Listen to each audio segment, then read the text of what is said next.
Assalamu alaikum, conscious entrepreneurs. Welcome to my 6-part series on building our economy, building your personal economy, building economy around your business, community, organization, or nation.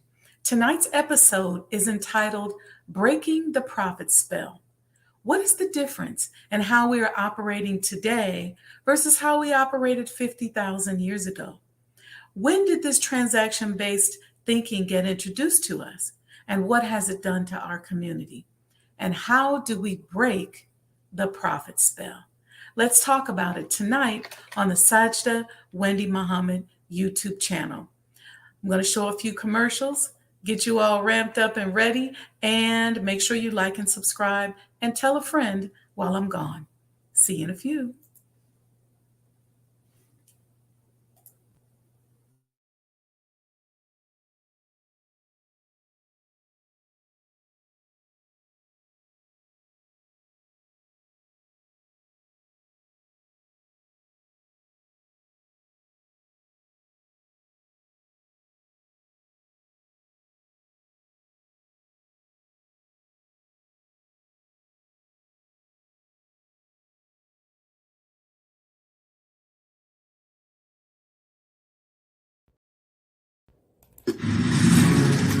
You're tuned in to the Mind of an Entrepreneur show with your host, myself, Sajdah Wendy Muhammad.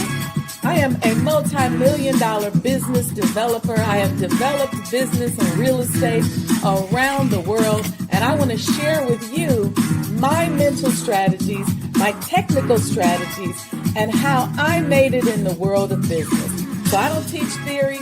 I tell you about my life and introduce you to people who can also share with you what they've done to become successful. This is a practical show. This ain't a theory show. You don't want to miss it. So stay tuned.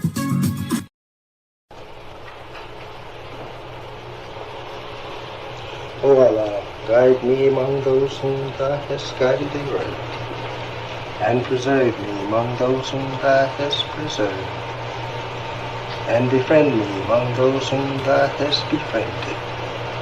Bless me in whatsoever Thou dost grant me, and deliver me from the evil of what Thou hast judged. Surely Thou judgest, and none can judge against Thee, and he whom Thou befriendest is not disgraced. Blessed art Thou, O Lord, and exalted be Thee above what they set up besides Thee. I bear witness, nothing deserves to be served besides Thee, and I bear witness that Muhammad is Thy servant and apostle. Amen.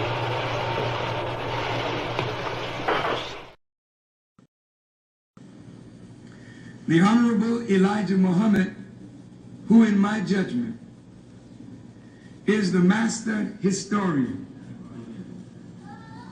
taught us that of all our studies, history is the most attractive, and it is best qualified to reward the researcher.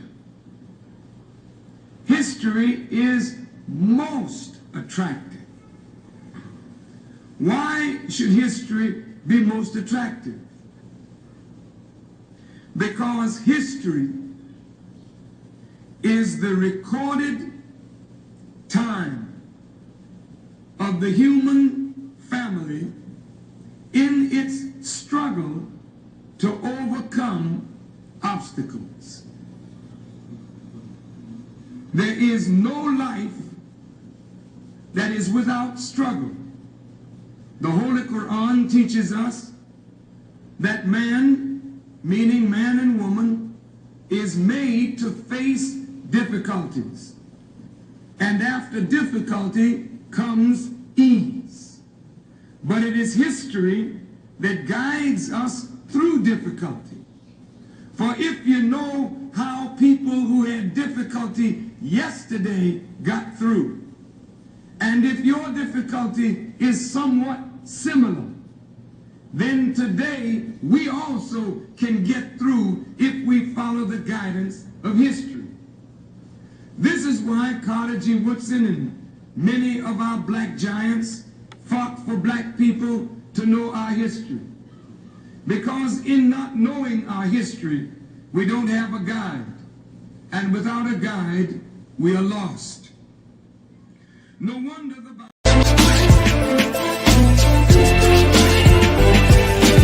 You belong to yourself.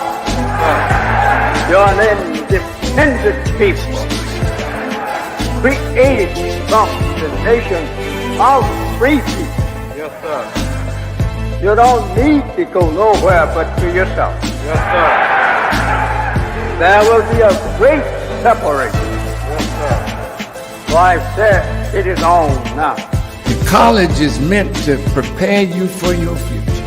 That the time dictates that if we don't do something for ourselves as a people, we will be destroyed. And the aim of the enemy right now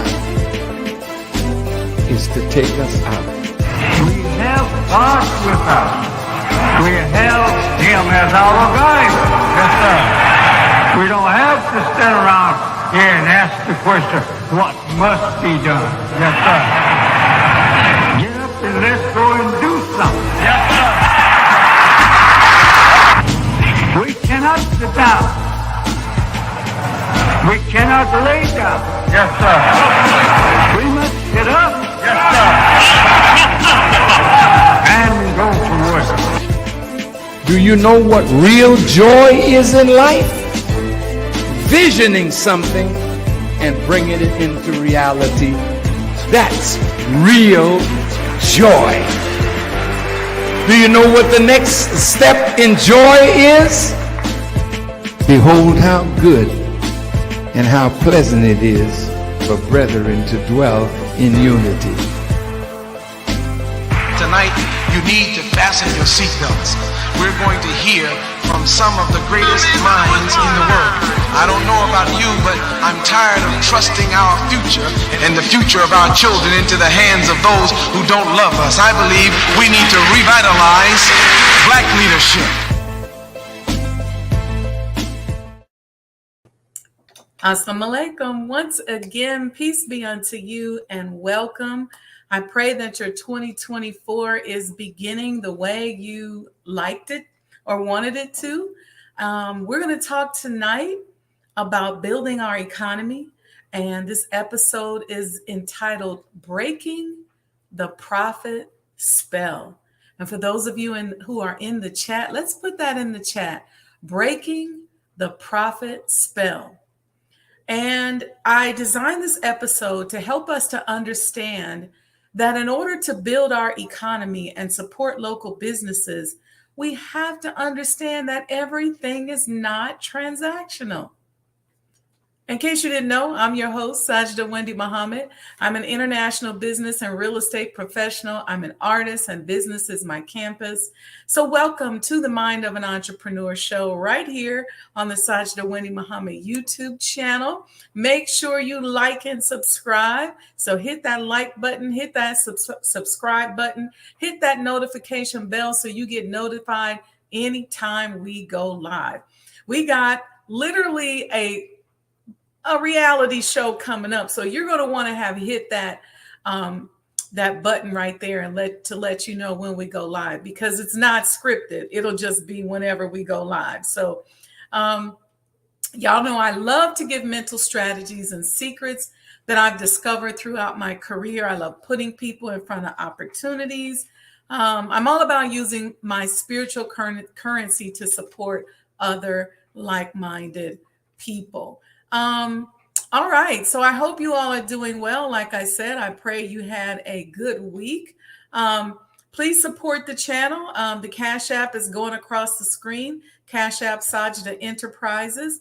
I will strive to continue to give you all powerful, life-changing information at no cost to you, other than that you just pay it forward and give it back. And so we ask that you support via Cash App. All right. So who we got in the chat? I saw Sister Betty in here early. She said, great evening, my brothers and sisters. I see Sister Aletha has joined us. Wa alaikum salam, sis. She said, Thursday blessings. Who is that? Sister Zakia? Wa alaikum salam, ma'am. It's so good to see you. We're going to talk tonight. Yes, breaking the prophet spell.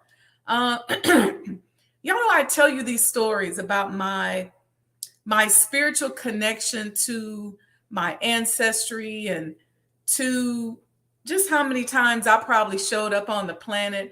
I have so much ancient knowledge stored in my DNA. And I say that because I want to open up that connection in each and every one of you. I know I have so much ancient knowledge stored in my DNA. We all do. We're ancient. When I was 3, 4, 5 years old, I was doing, thinking, and saying things that no one taught me about. I was just mulling over ancient concepts and situations in my mind, literally almost every night. I traveled to ancient places in my mind as a toddler. I could literally smell the vibration of energy. I'm a preservationist, as you know, so the ancestors stay with me. I know y'all laughing, but it's okay, but it's true. And when you start studying history, listen, it seems as if everything is happening now and time just collapses. What's the difference in how we operate today versus how we operated 50,000 years ago? When did this transaction-based thinking get introduced to us? When did we become so transactional? What has it done to our community? And how do we break the prophet spell? I don't know if you all know, but I know for me, I've been working for a very long time to own and monetize my own authenticity. And so just digging deeper and knowing who I am and monetizing so that I would have multiple streams of income that tie in to the various aspects of my personality. Let me start with this. Back in 2009, when I was deep in the throes of trying to maximize profits, I started vlogging and blogging. Now, in 2009, I was working as a business consultant, trying to figure out how to increase my revenue. My mindset was all about profits and all about transactions. That was all it was about. I had a couple side businesses, and basic capitalism is sell for more than you spend making it, buy low, sell high, make enough on each transaction to earn a profit. And I can say that I was consumed by that. And when we're consumed by that type of thinking, it's easy to be entranced by it. And it's not hard to find a preacher, a teacher, or a motivational speaker that will help you stay in a transactional mind space. The mind control game is to keep you chasing profits, keep you and I chasing profits and looking for the next best transaction. What does that do to us? What does that do to us in our relationships? Many of our relationships are transactional. We get into relationships with people and it's about the transaction. 70-30, 60-40, 50-50. Who's doing what? Who did this for me? It's like, what can you do for me? Remember that song, Janet Jackson? What have you done for me lately? Some of us go into the relationship thinking like that. Others of us have to start thinking like that because we've been tricked. See that old pimp language that permeates our community? Will have you thinking that you're in a real relationship when in actuality, it's basically just transactional. It's going to hit some of us hard today. Some of us are so transactional based that we judge our family, friends, children, and siblings on how much they do for us. And it's this circular type of thinking that can really be detrimental, especially when we think we have to be nice in order to stay in good standing in that person's life so that we can get a good transaction out of our interaction with that person. You see how that's flowing? Type in the chat if you see how that's flowing. You see, it's this type of thinking that makes it difficult for us to support one another. Makes it so hard for us to support one another because it's always, what am I going to get out of it?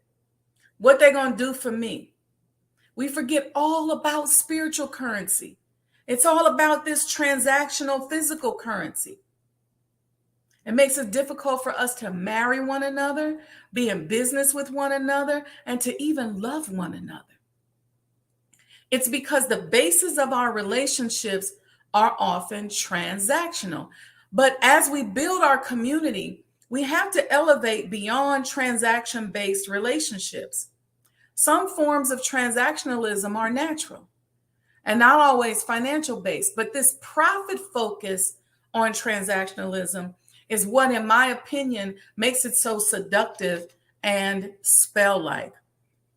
Welcome to those who just joined the chat. Miss Iwana, greetings, sis. Welcome to Sandra D. I see you there. Welcome, everyone. So simply put, something as natural as transactionalism has been injected with the demand of profit. So the word transaction, let's break that down. It stems from the Latin word transigere, or to drive through or to accomplish. It's not restricted to the economic sense of buying and selling or merely associated with a financial transaction. So most of us, when we think about transactionalism, we think about money, transaction, dollars, exchanges, going to the cash register, making a transaction. Okay. But that's not what it's limited to. A much larger field of exchange is employed and summoned up when we start talking about transactionalism, such as any sort of social interaction, okay, such as verbal communication, eye contact, or touch is a transaction. So a stroke, like of one's hand, is an act of recognition of a transaction. Okay, like it could be a psychological transaction. It not only examines exchanges or transactions between borrower and lender, but encompasses any transaction involving people and objects, including borrowing and lending. That's a transaction type, right? Buying and selling. That's a transaction type. Writing and reading is a transaction type. Parent and child is a transaction type. Husband, wife, sister, brother, friend, sister, brother. Those can be transactional types. So what that means is that a transaction is a creative act engaged in by one who, by virtue of their participation in the act, okay, of which they're always an aspect, never an entity, their participation in the act together with other participants, whether they're human or environmental, becomes in the process modified by and through the exchange with others. So that transaction is really an exchange with others. And it's not just money. Okay. So transactionalism is real. It's part of our everyday life.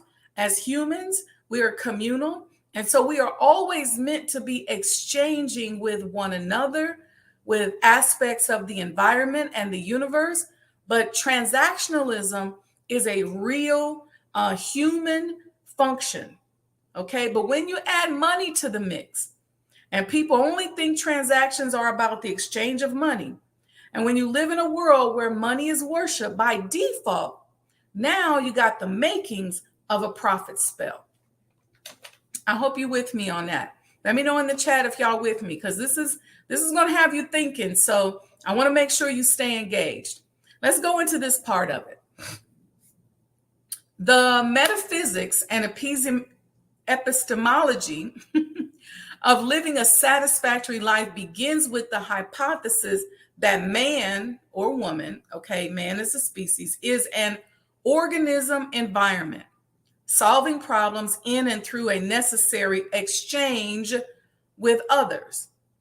So you know how we say, look, there's no spook God. You got to find a way to exchange with others, okay, to negotiate your way through life. Okay, it's necessary. Humans are communal. Like I said, it is necessary for us to exchange with one another, but it doesn't always have to be for profit. Therefore, attention must always be paid to organizing acts as aspects or entities within a reciprocal, co-constitutive, and ethical exchange, whether it is a cooperative buying and selling, teaching and learning, marital transactions, or in any social situation where human beings engage one another. So money has been injected into our natural interactions with one another. That's what I wanted you guys to understand, that transactionalism or a transaction-based world, okay, is real, it's necessary, and it's beneficial. The problem is the profit spell. Okay, again, type in the chat. Let's break the profit spell. Now, what is a transactional relationship? Let's define that.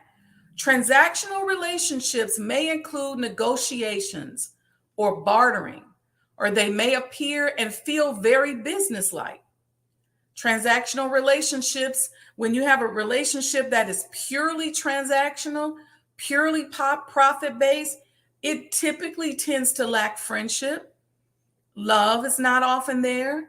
It oftentimes lacks flexibility, making it very different from a non-transactional or relational relationship. It's why, like, if your phone gets cut off and you call the company and you say, hey, I'm going through this and that, can you turn my phone on? They say, no, I'm sorry. It's because they don't have an interpersonal relationship with you.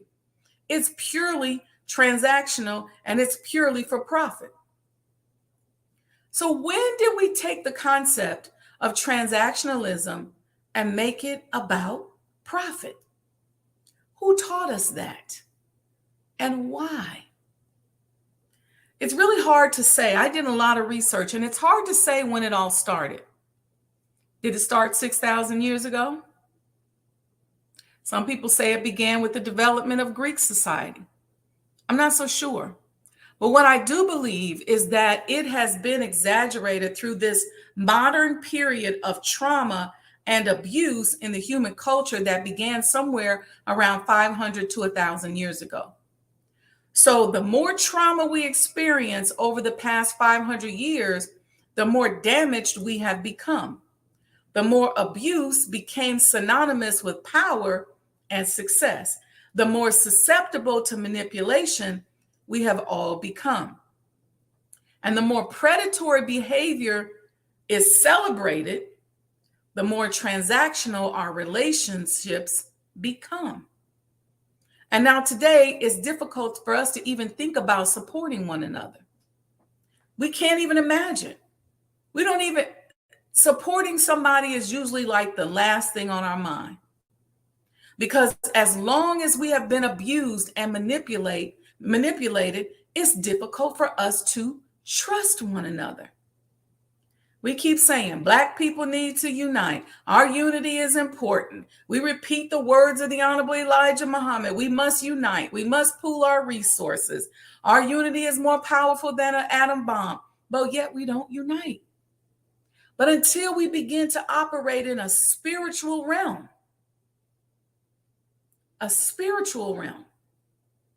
until we understand that our spirituality is really our currency, especially in this new dimension we're moving into as a people, and we find a cause that is bigger than ourselves and bigger than our trauma, until we do that, we will never be able to trust one another.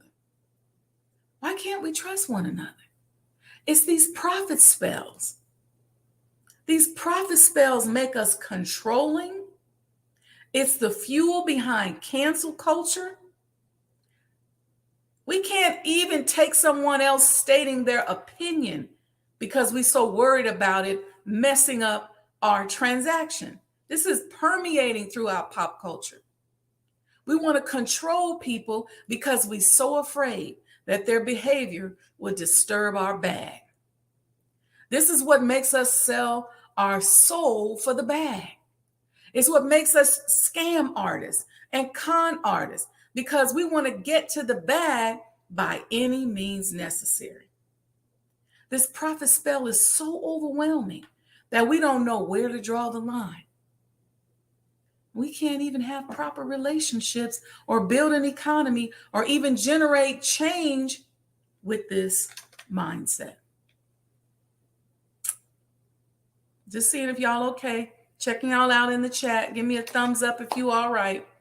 If you're grasping this.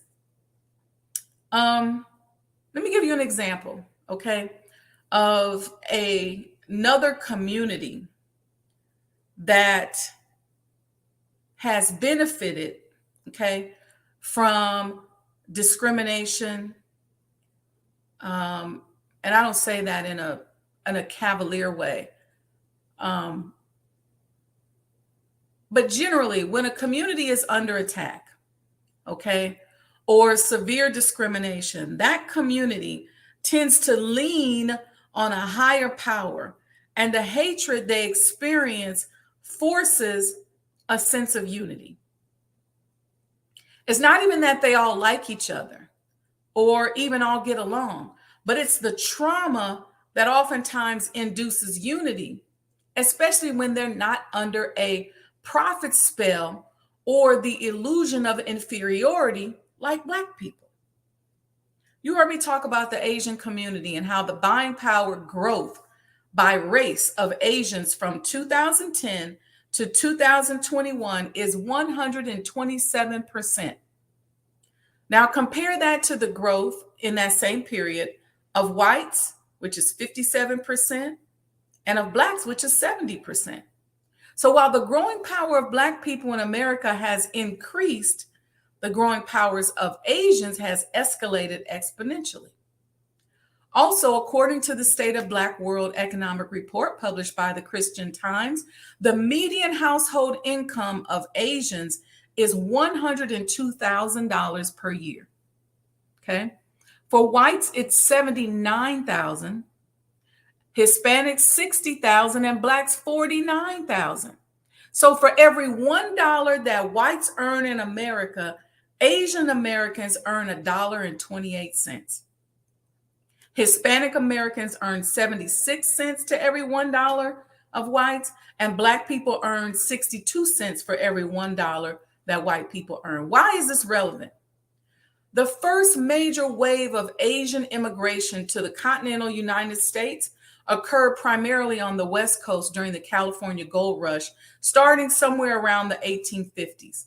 So in roughly 200 years or so, the Asian community has overcome the discrimination imposed on them in America to now they out-earn all other Americans. And again, when I say that overcome discrimination, I don't mean that they don't still suffer. I don't mean that they haven't suffered. What I do mean, though, is that they've been able to increase their ability to generate income and revenue and become more independent in the face of this discrimination.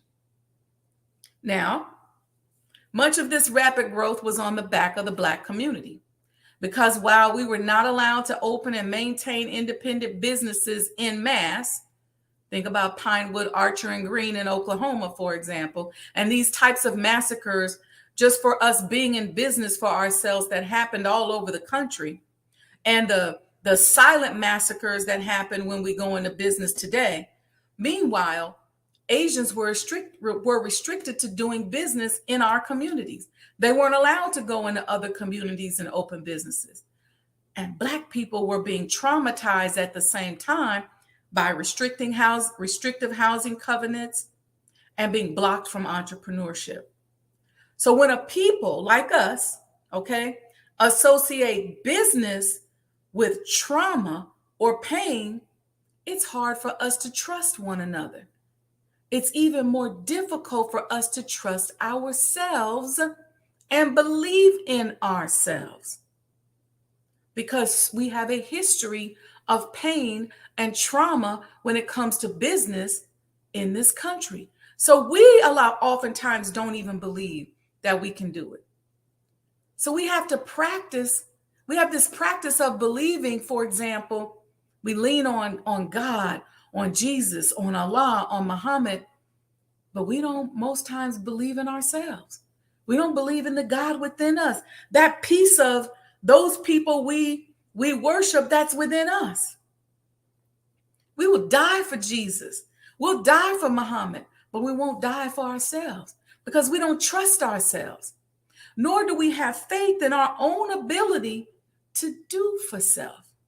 So much so that we hate anyone that even brings up the subject. Some of y'all mad right now at me for talking about it. It takes a lot of courage, y'all, for us to go into business for ourselves. Stop and pat yourself on the back. I had to stop last week and say to myself, you know what? Some of the accomplishments that you've made in business means that you a bad sister. And I want you, this is me talking to myself, and I want you to believe in yourself. We have to do it against the odds. We have all kinds of things stacked up against us when we decide to go into business. So we have to overcome. That's why these mental strategies, and I wrote this book, The Mind of an Entrepreneur, is because mentally we got to have our heads in the right place. But all of that is ushering in a new spiritual dimension. Stay with me. We have to navigate through brainwashing. We have to break generational curses. We have to bust up profit cells, sometimes even fight with those that oppose our independence. Despite that, even our parents and families are sometimes so afraid for us that they discourage us from doing anything independent. We're not sent off into the world like warriors going off to make a change. We're sent off with the message of be careful, watch out. I pray you're going to be all right. It's a message of love, sprinkled with a little disbelief that stems from their own pain and trauma, from being hostages. You all know what Stockholm Syndrome is? What is Stockholm Syndrome? Stockholm Syndrome describes the psychological condition of a victim who identifies with and empathizes with their captor or abuser and their goals. Now, they say that Stockholm Syndrome is rare. And according to one FBI study that I read, the condition occurs, according to them, in only about 8% of hostage victims. That's not true for Black people. We identify with our captors. We identify with our abusers. And we are now supporting their goals as if they didn't kidnap us. And we're not even supporting our own goals. We were kidnapped for the purpose of profit. We have been held hostage for the purpose of profit. That was the goal. Profit, profit, profit. And the mentality of slavery, of the kidnapping process, continues to exist today. And we continue to identify with that goal. We continue to believe in their goal. We live our lives based upon that goal. We're under a profit spell. I know it's heavy. I know it's heavy. Profit spell. Type it in again. We're under a profit spell. I want you to keep mulling over that. Let your subconscious mind unravel that for you. Type in the chat, profit spell. What is a spell?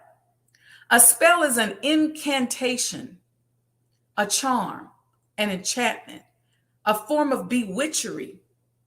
It's a magical formula intended to trigger a magical effect on a person or objects. Why in the world is this profit spell so powerful and magnificent? Why is it magical? Well, because you have a group of people who kidnap the descendants of God and then brainwash them into thinking that they were only as good as the profit they generated for their kidnappers. You see, that brainwashing is so powerful that now the kidnapper doesn't even have to brainwash us anymore. Their program is on automatic pilot. It's a spell. We do it to ourselves. on our own. We can't even be in relationships with each other. We don't even like each other unless there's a profit involved. The profit spell is real. So the question is, how do we break this profit spell?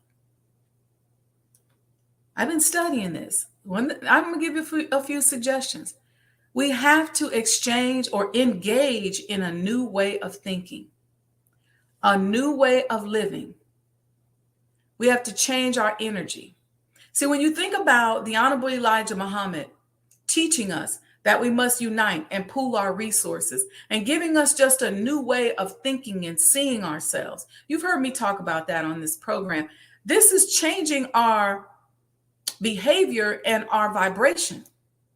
Most of us don't even think about making this what I'm talking about a practical way of living our lives. I'm talking about supporting one another, building an economy, trusting one another, loving one another, understanding that everything is not transactional. Every exchange that you have with somebody is not a transaction for profit. Let me say it that way. Every exchange you have with somebody is not a transaction for profit. You don't always have to go into it trying to figure out what you're going to get out of it. Let me give you a little trick. One of the things when I'm coaching my clients, one of the first questions I ask them is, what do you want? See, because if I know what you want, I can determine whether or not I can help you get there. But I can also understand where your weaknesses are. I can understand how you may be being manipulated out of your position. Because when you want something, when you got that in the forefront of your mind, you just want. Profit, profit, profit. Gimme, gimme, gimme. Take, take, take. That makes you easily manipulated. That's why they can show a commercial and get you to go down and spend all your money. That's why advertisers spend millions of dollars a day chasing after your dollars and your money, because they know you got something that you want. And if they can just manipulate what it is that you want, the object of your desire, then they can put you in a position, because they already got you programmed that every exchange is a transaction for profit. They already got that programming. So now they just got to figure out, okay, how do I make them want what I'm giving them? How do I make them want this poison that I'm feeding to them? How do I make them want the abuse that I'm imposing upon them? In fact, about it, how do I make them want it so much that they abuse themselves? Most of us don't think about this. We have to embark upon a spiritual path. We have to think beyond our intellectual capacity or beyond the transaction-based thinking that many of us have been so indoctrinated that it's even in our DNA. Every spiritual path on earth requires generosity and service. It's a prerequisite of which is selflessness. We have to put in the work to heal. How many of you are focused on healing? How many of you are focused on thinking differently? See, if you think the same way your parents think, if you think the same way you've been thinking, you're going to get the same results.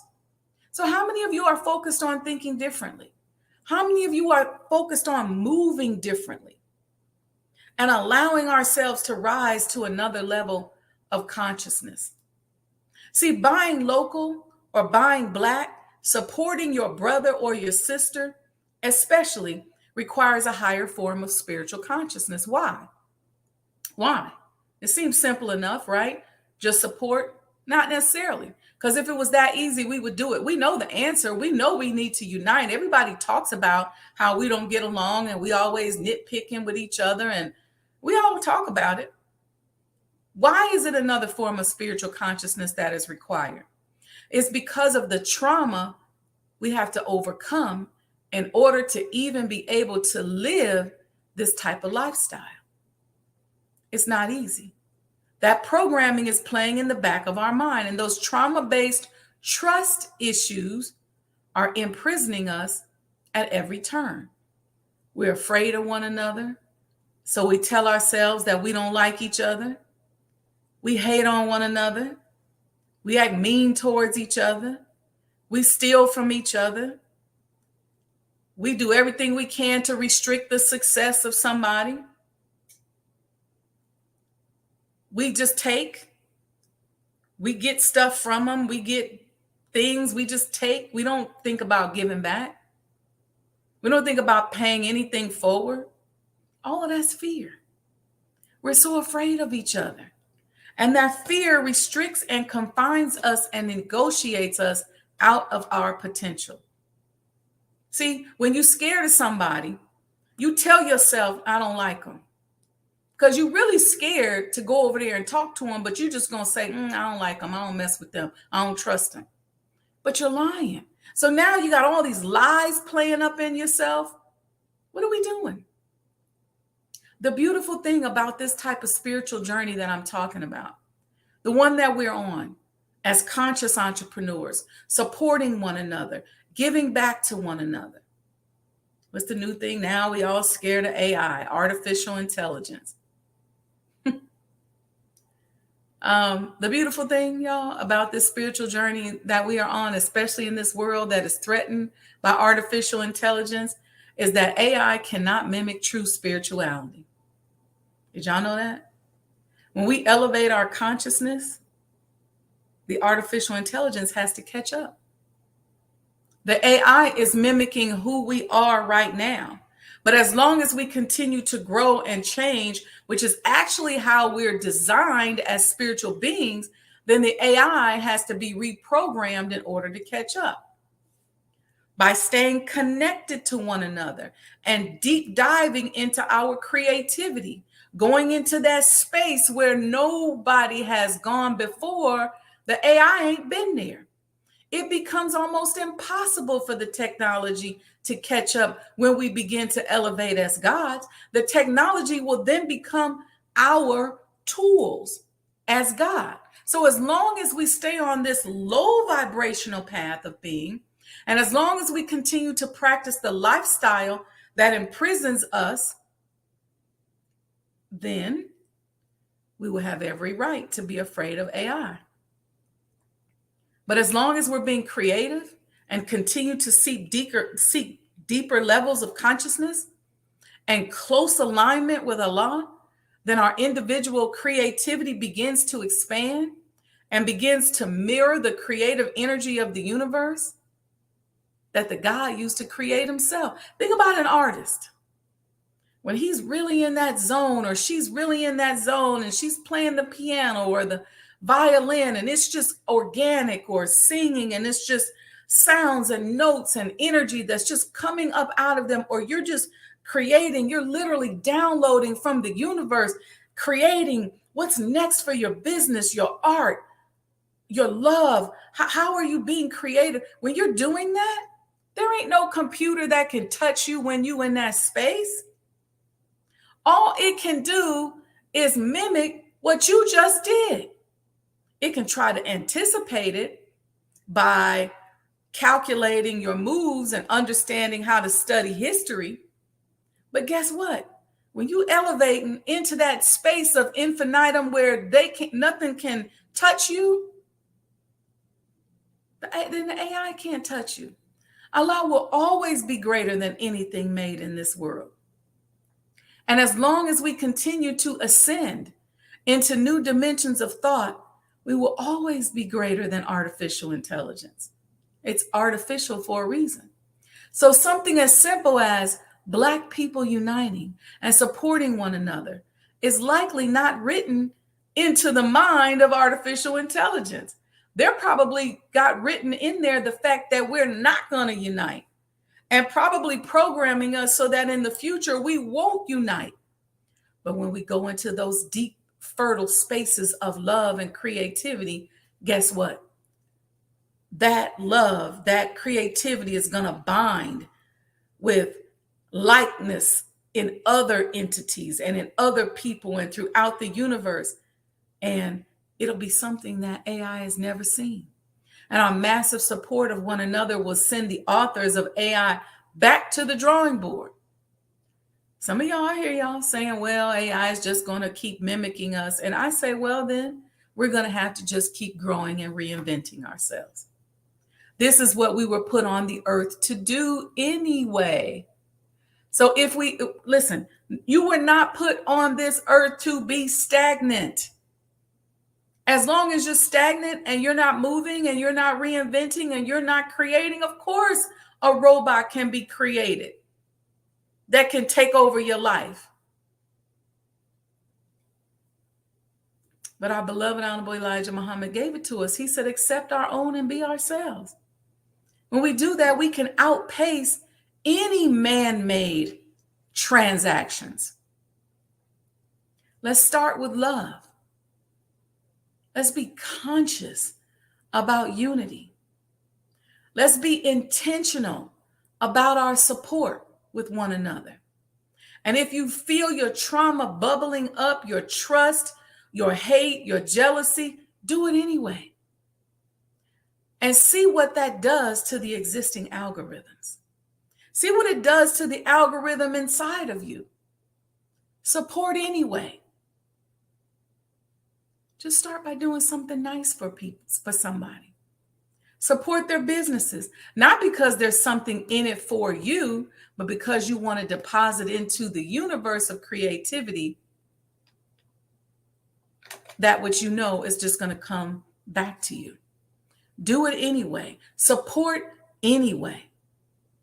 Let's get ourselves out of this space of profit. What's in it for me? Some of us become so obsessed with the profit that we can't even think spiritually. All we can do is think about who I'm going to rob, what I'm going to steal, how I'm going to go somewhere and get something for nothing. We go into a business and we don't even want to pay for anything. We got coupons. We on our phone like, shoot, let me see how I could get this done. Let's work on that. Let's consciously work on that. Since we ain't been like that in the past, 9 times out of 10, the AI algorithms don't have that factored in. And that type of love, that kind of support, that kind of do for self can trump whatever's planned out there. No pun intended. All right. So Sister Betty, she said, pay it forward. Thank you, sis, for saying that. We got Sandra D, break the spell. This is deeply spiritual and AI can't love, meditate, or pray. Come on now. Okay. It's time to go. It's time to ignite. It's time to do this thing. Let's get out of this profit-based thing. Let's get out of trying to compete with the next person. She got some new boots on, so you got to go get some new boots. She got a new wig, so you got to go get a new wig. She got a new car, so you got to get a new car. That's all the profit spell making you do that. Some of us don't even put any kind of spiritual intention into anything. We see somebody get a new car, we go get the exact same car as they got. Where's your spiritual intention? Where's your design? What works for you? What you look good in? How you gonna try to wear the same clothes as them? We sitting up on the computer, we logging in, we on TikTok, we on Instagram, we see what so-and-so got on. Then we go, okay, I'm gonna go out and wear that. Oh, that's the color that's in? That's what I'm getting ready to do. That's how they keep us programmed. It's programming us for a profit. Why? Because if they tell us that green is in this year, we all go run out and buy green. Guess who makes the money? If they tell us that this kind of purse is hot, and this may not even be a functional purse for us, what do? We all go out, get the purse, and guess who's making the money? Then we become like that in silly ways. We all want the same man. We all want the same, all the brothers want the same sister. It's just weird where we don't tailor anything to our own authenticity because we don't know ourselves. Because we're so busy chasing profits. All right, y'all. I just want to raise your awareness on that, get y'all to thinking. I don't claim to have all the answers, but I know I can generate some thought.